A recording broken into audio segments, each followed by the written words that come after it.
Aku ada Pak. Lain. Itu penampilan apa? Iya. Itu kalau pada kali foto aja. Apakah masuk koran situ duduk elok? Boleh nyak kue orang teh. Iya. Itu profesi. Yang suasana ada. Iya Bang itu. Jadi ambo mendaftar itu sebenarnya izin dan dokter UNP. Bako sampai ke rektor UNP karena ada kepatang itu salah satu aturan yang membuat pegawai negeri sipil itu dilarang Menyalahi undang-undang.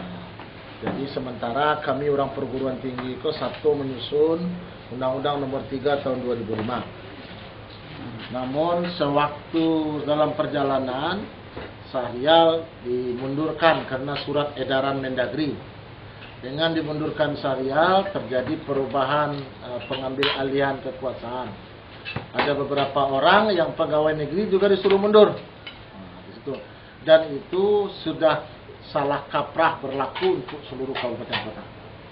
Dan ini menjadi salah satu topik pembicaraan kami di kampus, terutama kawan-kawan yang bergerak selama itu di bidang olahraga, khususnya FIK UNP. Dari hasil pertemuan beberapa kali kami para guru besar dan Pak Rektor dibuat kesepakatan untuk menyurati Bapak Menteri Pemuda Olahraga, Ketua KONI Pusat, serta Menteri Dalam Negeri yang mengedarkan surat edaran yang melarang pegawai negeri sipil. Kata-katanya di situ yang kenapa diapakan di Undang-Undang Nomor 3 2005 yang dilarang itu adalah pejabat publik dan struktural. Struktural itu pejabat. Pejabat publik itu orang yang di PR, orang yang dipilih. Sementara orang pegawai negeri yang fungsional tidak ada disebut di dalam Undang-Undang Nomor 3 2005. Namun surat edaran yang ditandatangani oleh Pak Cahyo Kumolo 28 Juni 2016 itu ada kata-kata tidak publik yang tertulis di situ, struktural dan fungsional. Nah, perbedaan itu sama-sama kita ketahui, belajar hukum dan memperhatikan hukum dan juga mendengar para pakar hukum, tidak ada aturan yang di bawah melangkahi aturan yang di atas. Jadi surat edaran itu harusnya mengikuti alur pikir Undang-Undang Nomor 3. Undang-Undang Nomor 3 Pasal 40 dan penjelasan 56 hanya pejabat struktural dan pejabat publik.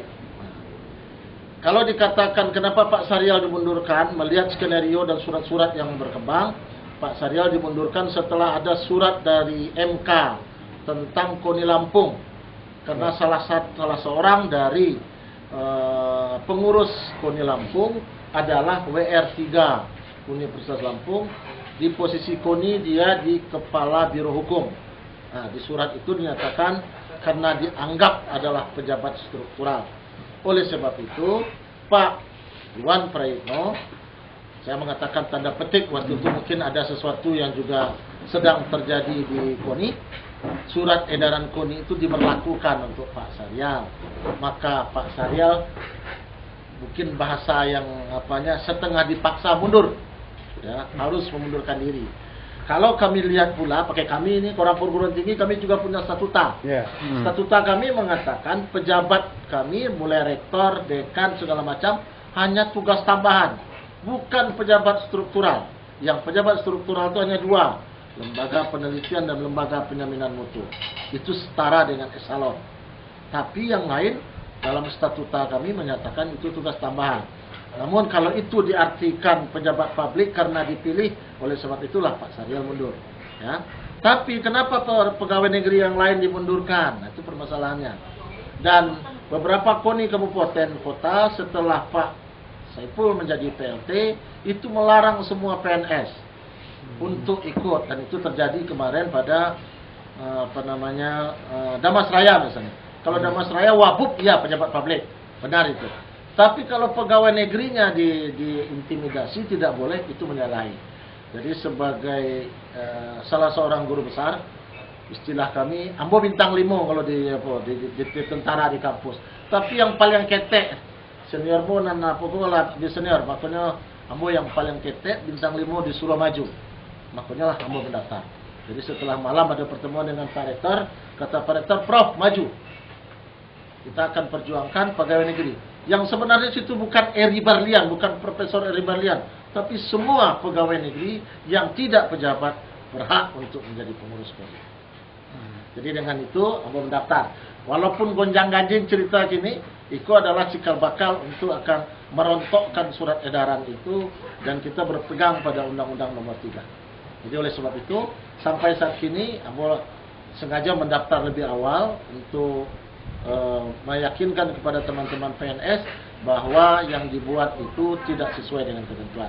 Karena kita masih mengacu kepada Undang-Undang Nomor 3 tahun 2005. Di dalam perjalanan pendaftaran itu kita juga melihat ataupun di media massa, di media sosial, semua orang pingin jadi pengurus KONI. Ya. Oleh sebab itu kami sebenarnya juga mengatakan sebenarnya tidak gampang jadi pengurus KONI. Oleh sebab itu kami sekarang sedang menyiapkan kertas kerja untuk menjelaskan kepada calon kandidat-kandidat pengurus KONI bukan membagi-bagikan uang rakyat untuk atlet, untuk pelatih, untuk pergi jalan-jalan. Nah. Tapi ada grand design yang harus dipikirkan untuk bagaimana olahraga Sumatera Barat. Dan tidak semua orang punya itu. Nah, oleh sebab itu kami maju bukan untuk jadi ketua umum. Jadi perlu digarisbawahi itu. Bukan ada orang yang layak, yang pantas silakan. Tapi kami ingin menjelaskan, ini loh pekerjaan orang yang harus duduk menjadi ketua umum KONI itu. Jadi dia sangat harus memahami baik juga tentang leadership, juga bisa mencarikan uang, tidak hanya mengandalkan uang APBD, tapi juga bisa memikirkan bagaimana olahraga Sumatera Barat. Apalagi Sumatera Barat gubernurnya sudah menggong bahwa 2024 mau jadi tuan rumah. Apa yang kita miliki kalau sampai sekarang kita tidak punya apa-apa mau jadi tuan rumah? Sehingga perlu lobby internasional, lobby nasional untuk melengkapi sarana-prasarana. Atas nama insan olahraga, masyarakat olahraga Sumatera Barat, saya pribadi dan para guru besar mendukung Sumatera Barat jadi tuan rumah.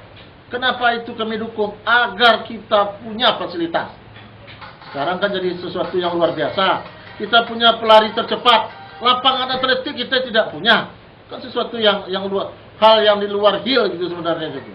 Nah, tapi itulah Sumatera Barat. Oleh sebab itu sekali lagi kita akan mensupport bagaimana Sumatera Barat mempersiapkan sarana prasarana agar bisa menjadi tuan rumah tahun 2024. Jadi untuk itu perlu barangkali grand design yang lebih tepat, perlu perencanaan yang lebih matang, sehingga oleh sebab itu tidak semua orang bisa masuk untuk jadi ketua umum KONI.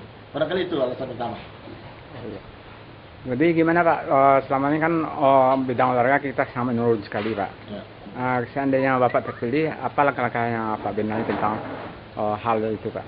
Saya terus terang untuk terpilih jadi ketua umum itu tidak terbayang waktu awal. Tapi yang terbayang bagi saya, karena kami guru besar ini pangkat sudah habis, ya, sehingga yang terpikirkan bagaimana umat dalam arti adalah para alumni. Tapi dengan dikeluarkan kebijakan itu kan menghambat partisipasi guru olahraga, pemerhati olahraga yang PNS.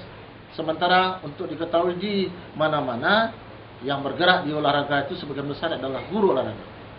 Nah, kalau mereka hanya disuruh melalui lapangan, sementara orang yang tidak mengerti apa-apa menjadi pengurusnya, sesuatu yang tidak tepat. Jadi keinginan utama saya waktu bicara dengan Pak Rektor, dan Pak Rektor mendukung untuk mendudukkan permasalahan itu. Jadi peran Fakultas Ilmu Keolahragaan, peran Fakultas Kedokteran itu tidak bisa ditinggalkan. Jadi jangan sekali-sekali pengurus KONI akan meninggalkan Fakultas Ilmu Keolahragaan. Jadi sesuatu yang mustahil kalau itu terjadi. Dan sekali lagi kepada pengurus KONI, tidak seperti yang saudara bayangkan mengambil uang dari pemerintah membagi-bagikan. Bukan itu saja. Banyak hal-hal yang perlu dipikirkan oleh seorang pengurus KONI itu. Oke Pak. Ya.